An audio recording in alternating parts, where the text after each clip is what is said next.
Dios le bendiga, Pastor Carlos Condori. En esta oportunidad, el grupo 6 se hace presente con el producto número 3, que es Cosmovisión Bíblica. ¿Qué es la cosmovisión bíblica? Es fundamental para comprender la perspectiva que Dios tiene para con nosotros, los seres humanos, diariamente y de vivir con Él en comunión a su presencia. Y para ello vamos a tocar 5 puntos claves y para ello paso a mi compañero Juan Carlos. Veamos la perspectiva bíblica del trabajo. Nosotros entendemos que desde la perspectiva bíblica conocemos, entendemos, la Biblia nos presenta a Dios como el creador, como un Dios que trabaja. Aunque para nosotros eso sea un misterio, Dios siempre ha trabajado y sigue trabajando. Lo podemos ver en el Evangelio de San Juan 5:17, en esa base bíblica. Amén. Podemos ver por qué el trabajo llega a ser penoso en el hombre.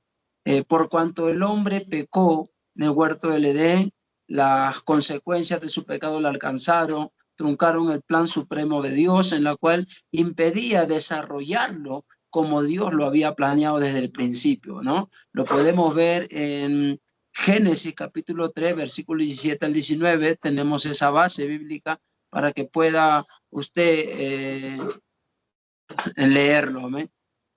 ¿Por qué el hombre y no las otras criaturas? Entendemos que el ser humano es creado a imagen y semejanza de Dios.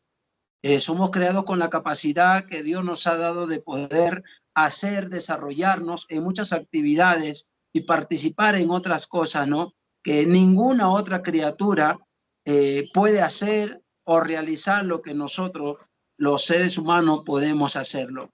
¿En dónde lo podemos encontrar eso? Tenemos la base bíblica en Génesis capítulo 1, versículo 26. Amén.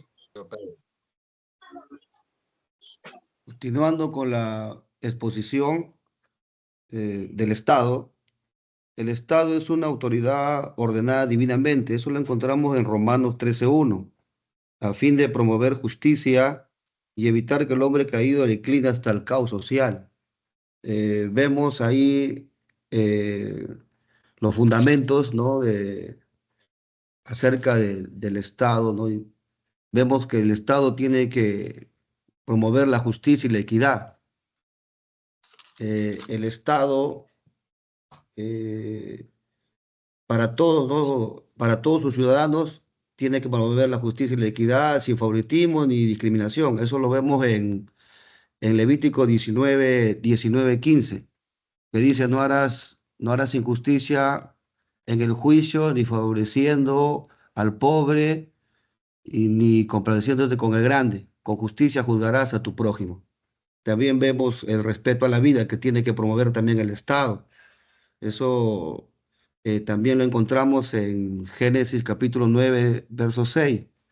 El que derrama de sangre de hombre, por el hombre su sangre será derramada, porque a imagen de Dios pues ha sido creado el hombre.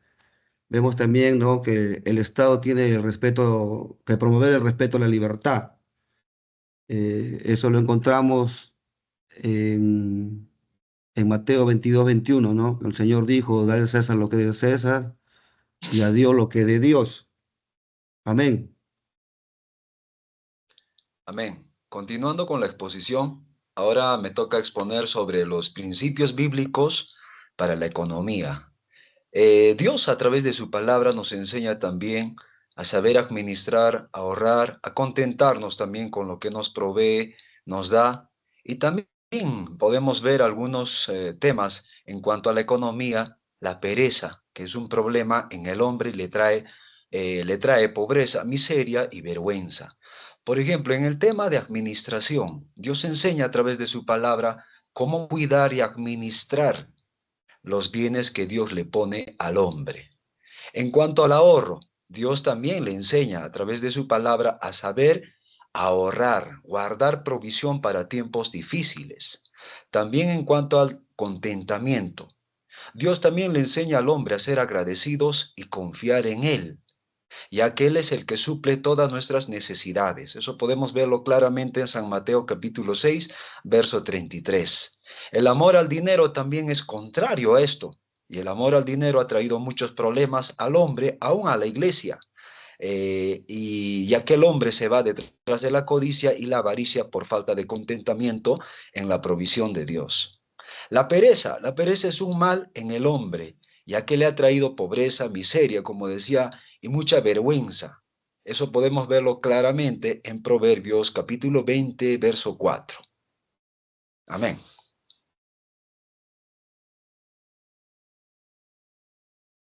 Bueno, continuando con la exposición sobre la educación con un enfoque bíblico, eh, podemos ver en esta educación con un enfoque bíblico que Dios mismo es el fuente de sabiduría y de inspiración del hombre.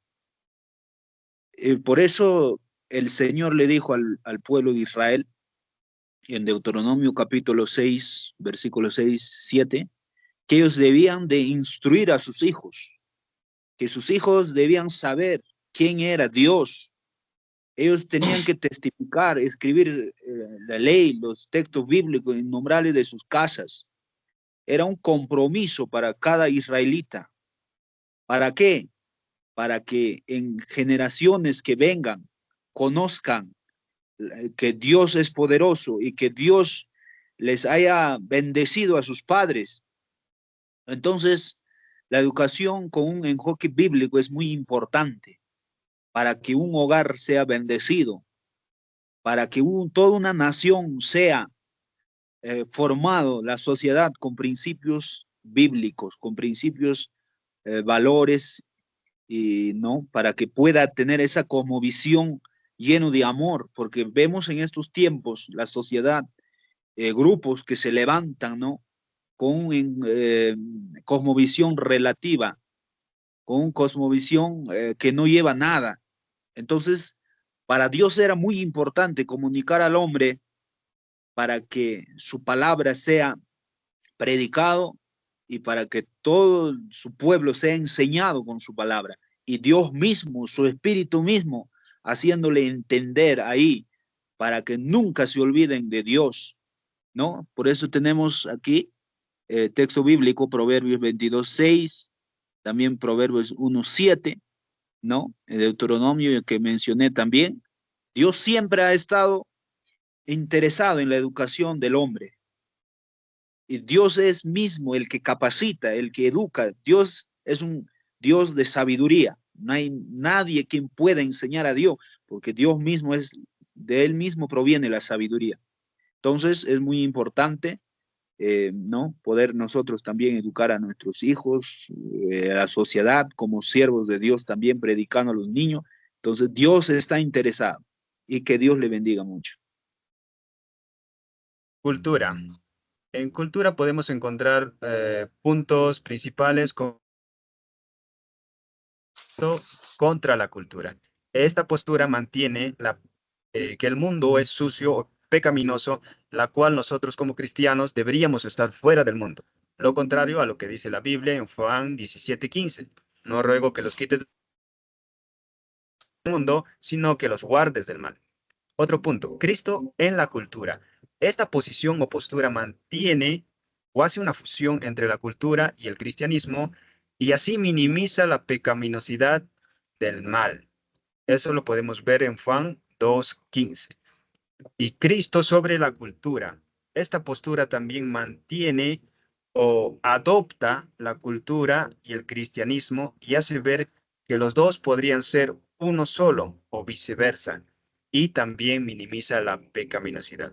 Otro punto muy importante también que debo mencionar es Cristo transforma la cultura. Si bien sabemos, vivimos en un mundo tan pecaminoso y tan lleno de maldad, pero ahí va la gracia de Dios.